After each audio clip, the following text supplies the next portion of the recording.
Is this all being blown completely out of proportion? Is the transfer window actually going to plan?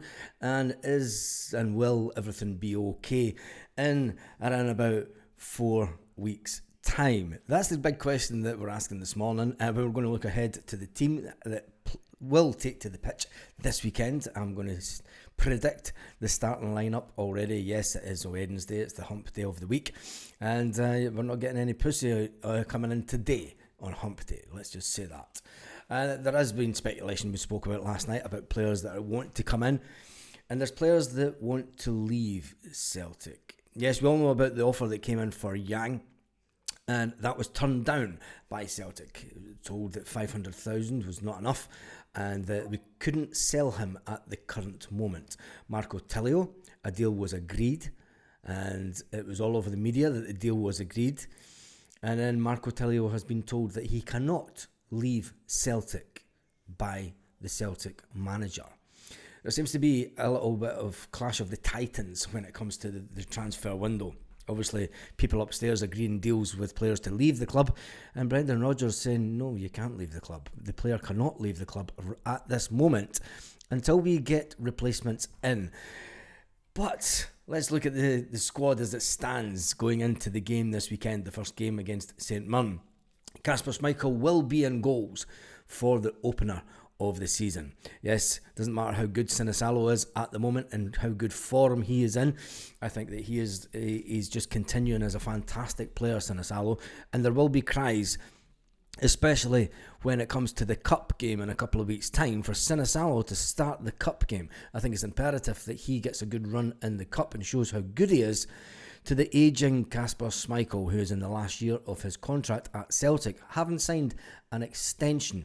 Yes, the 1-year extension was rolled out to Kasper, and we'll just go with it. And then you've got Ross Dohan, who is the third choice keeper, who will barely make the bench this season. But he is also known for the fact that he's going to be here longer than Kasper Schmeichel. We'll look at the defence. The defenders that we do have at the club at the current moment that are fit and healthy is Alistair Johnston. Number 2, Liam Scales, Austin Trusty, Cameron Carter-Vickers, Inamura, Anthony Ralston, Stephen Welsh and Kieran Tierney. Now, there was a big lot of speculation about the fact that Stephen Welsh was wanting away from Celtic this window, having asked to go out on loan last season. Does he still want away from the club? He was made captain early on in pre-season, and that was giving people an indication that, it's just a nice thing to give him the captaincy, to say that he captained Celtic a few times before he left the club. Unfortunately for Stephen, he got a shoulder injury. Luckily for him, Brendan Rodgers and co thought he may need an operation. Has that put people off placing bids for Stephen Welsh after Celtic coming out and saying he may need an operation in the future on his shoulder? Makes you wonder, doesn't it? And then we've got Kieran Tierney. And Stephen Welsh, I think, will still leave the club. The fact that we're trying to bring in we need to bring in another defender anyway. Someone that's going to push Cameron Carter-Vickers. I mean, when Cameron Carter-Vickers is out injured, hopefully he gets a full season, because I don't think Cameron Carter-Vickers is a player that's had a full season from us. And we've had a full season from him. We need somebody that can push him, and we don't really have that at the club. He's our sort of number one defender, and then you've got Liam Scales and Austin Trusty fighting it out to see who plays with him. Didn't sound right, but we move on. It's hump day. Kieran Tierney will start, so this is my back four for the game this weekend. It's going to be Alistair Johnson, it's going to be Austin Trusty, it's going to be Cameron Carter-Vickers, and it will be Kieran Tierney. They will start the game this weekend. Kasper Schmeichel will be in goals with Sinisalo on the bench. When it comes to the midfield three, I am still going to go in last season's formation of 4-3-3 until we can officially see that Brendan Rodgers has changed the formation. We did see him change the formation over the course of the summer, but we'll wait and see if he does it in real life football in the SPFL. In the captaincy role and holding midfield, we will have Callum McGregor. Even though I think Paolo Bernardo is technically better than Callum McGregor, and Paolo Bernardo will have to suffer another place on the bench. For me, I would have him on rather than Arnie Engels. But Arnie Engels, Rio Hatate and Callum McGregor will be the three players in the midfield, which means Luke McCowan may miss out on a place on the bench as Paolo Bernardo and James Forrest is utilised for the bench positions. In the forward areas for the front three, I think you will see Shin Yamada start. I think you will see Shin Yamada start with Dyson, Maeda and Yang. Yes, Yang, a player that wants away from Celtic. That'll make space on the bench for Johnny Kenny and Adam Ida. Now, where does Benji fit in, you say? And that's an interesting one, because when we look at the midfielders that we have picked, it certainly does make it interesting. It's where does Benji fit into that team? If Benji's in the team, it means that Arne Engels, I would say, would be dropped to the bench. Or Rio Hatate. Not too sure. There's a lot of formation changes going to happen, and you could see Brendan Rodgers completely changing the way that Celtic play due to the fact that we have two front players, yes, Yang and Marco Tellio, who both want away from the club. Marco wants away to just play regular football in a European context. He had agreed to move on, and Yang indicated to Brendan Rodgers that he did want to talk to Norwich. Norwich waited and waited and waited and waited, and then they moved elsewhere.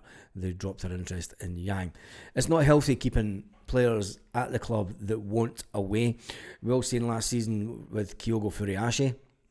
He looked a bit off the boil at parts, and he just wasn't celebrating goals the way that he used to.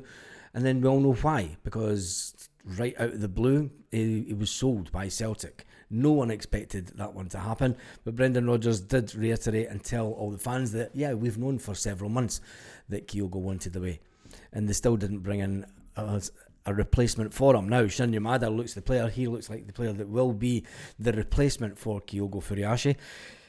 What does it say for young Callum Osmond? Where will he fit into the team? A lot of people are starting to say, look, what's going on in this window is not healthy at all at the club. Brendan Rodgers and the squad will just be focusing on one thing, and that's on the training sessions. And they won't be... The players may hear grumbles of what's happening between Brendan Rodgers and the board, if anything. I think that Brendan Rodgers will say that the press conference this week, we did a poll last night. If you're on the live last night, you would have seen the poll. And I asked the questions, how many questions will Brendan Rodgers be asked about the game this weekend? And the majority of the answers were none. He'll get to the end of the press conference, as he's done many, many occasions, and he'll say around about, I'm going to say about the 18.5-minute mark, he will turn around to the media and say, you do know that we have a game this weekend. And then the questions will come in. The first question will be, how's the squad and is everyone fit? As always, it's a standard opening question. It's like they ask that question every week, just to kind of put the manager at ease. But he knows what's coming straight after it. It'll be asked about players coming in. It'll be asked about players that want away.